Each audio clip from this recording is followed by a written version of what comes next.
Hello everyone, I am Courtney and today I am finally going to be discussing the Tower of Nero by Riordan. This is the fifth and final book in the Trials of Apollo series, and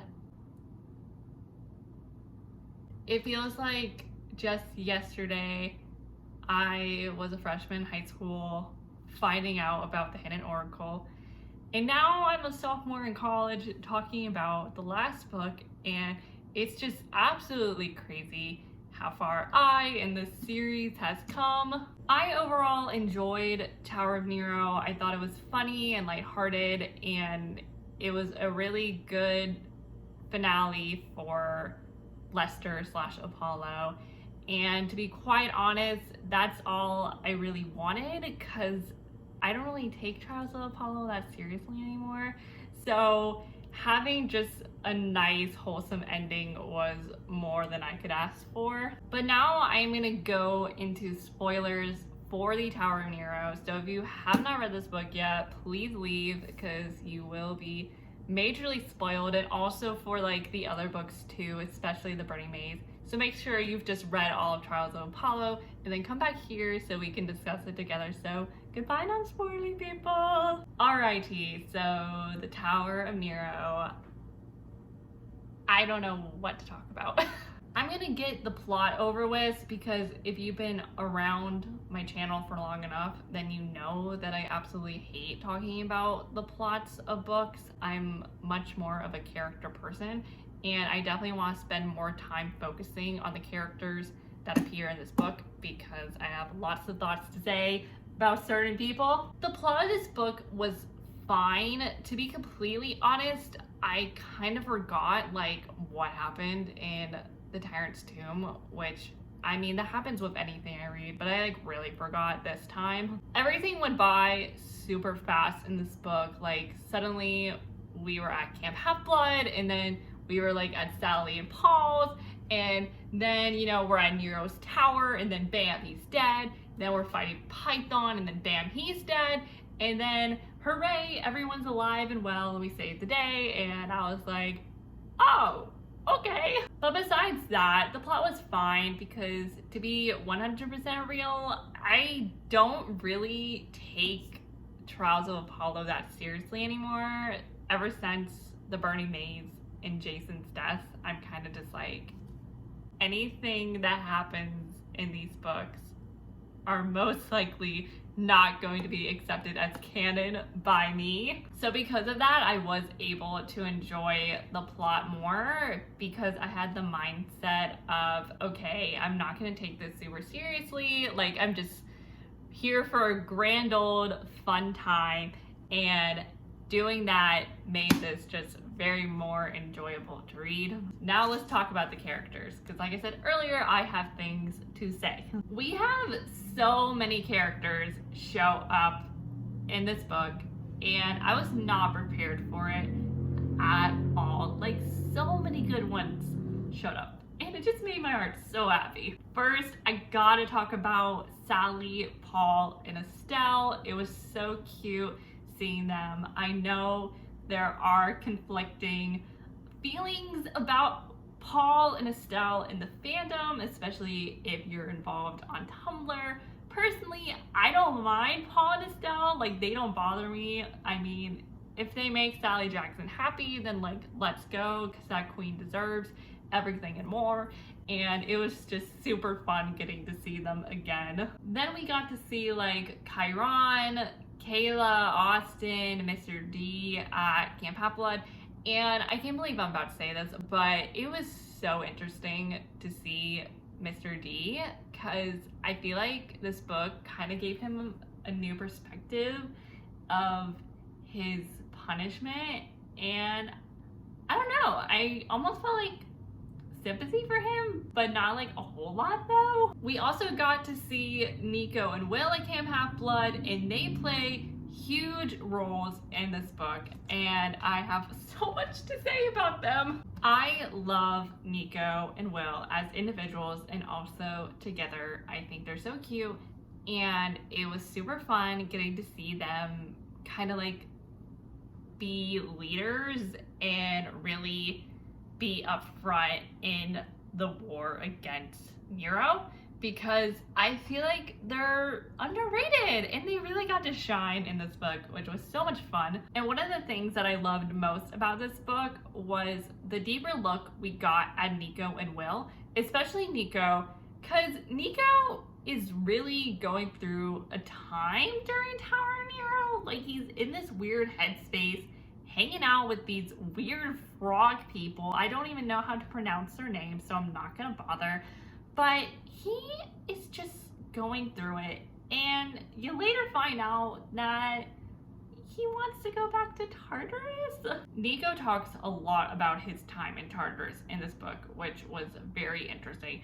And basically, he talks about how he had a friend in Tartarus, and he wants to go and find him. And I was like, oh my god, Bob and Davidson? Now, sadly, Bob has passed. But I cannot, for some reason, remember if Davidson is also dead. And if he's not, I can't remember if he met Nico while Nico was down there. So if someone can make that clear in the comment section down below, it would be very appreciated. But either way, it was just so shocking to hear him say that. I was like, Nico, what are you thinking? And then it was even more crazy because after the battle with Nero and Python, Rachel's oracle powers come back, and the first thing she does is give a prophecy to Nico and Will, which was so insane. This technically is supposed to be the last Riordan book I ever read, but I swear to God, if he does write a Nico and Will book, novella, series, whatever, like, I will read it. Speaking of Rachel, it was so much fun seeing her in this book and also seeing her play a big role like Nico and Will, because I feel like she hasn't been in a Riordan book in years, and she's also super underrated. So it was so much fun getting to see her and getting to see her get her oracle powers back. Like, oh my god, I just love her so much. Next, I want to talk about Meg, because surprisingly, I don't have much to say for her. All I just want to say is that I am so proud of this little girl. She has really come a long way, and it was so terrifying at the end when she's with Nero, if she was, you know, gonna stick with us, the good guys, or go back to her stepfather. But she stayed strong, and she helped Apollo out in the whole Camp Half-Blood squad, and that just really touched my heart, and I'm just so proud of her. Next, I want to talk about Jason, because I just need to get this over with. I was not prepared at all for when Apollo sees Jason in one of his dreams. That scene almost brought me to tears, and I do not cry, so for me to say that just goes to show how powerful and emotional that scene was. Jason's death in the Burning Maze really messed me up, and that definitely started me not enjoying Trials of Apollo as much, and also like not accepting what happens in these books as canon. But reading that dream really just showed me like Jason died for a reason, and to see him accept that as his fate and to be able to find peace in the afterlife, like, that gave me peace too. And now I'm more lenient to accepting, like, yes, Jason has passed. But there is a part of me deep down that's like, Jason's not dead. Next, before I talk about Apollo / Lester, I have to talk about Percy and Animus. Now, in the theories video that I made for the Tower of Nero, I had this theory about Annabeth, because she was the only character that we had not seen in any of the Trials of Apollo books. So I was like, Annabeth, this is your time to shine. And sadly, I was robbed. In the beginning of this book, when Apollo, Meg, and Meg's friend Lou go to the Jackson household, we find out that Percy, Annabeth, and Grover have gone on a road trip across America to go to California, which was super cute, but also I was like, oh my god, like why aren't they here though? And then at the very end, we see them in California. They're moving into their college dorms, and again, it was also super cute, but I was like, why weren't you in New York? And I also feel like Percy and Annabeth, in the scenes we got with them, were just very out of character. Like, first off, them going to school in California is not canon in my mind. They go to school in New York in my brain, okay? And then them talking about Jason's death was horrible. When Annabeth said she cried herself sick, I was like, girl, you never had like one full conversation with him. I just hate that this is what I got of Percy and Annabeth for the last time, because it was just really disappointing, and I hate saying such negative things about Perseus, but like, this is just how I feel. Lastly, I want to talk about our main character, Apollo / Lester, and oh my gosh, he makes me so happy. My favorite thing about this book was definitely seeing Apollo reach the end of his character arc. And it was just so beautiful to see how far he's come and to watch him reflect on who he was 6 months ago and compare that to who he is now, because he's such a different person. And I loved seeing him apply the lessons he's learned to himself seriously.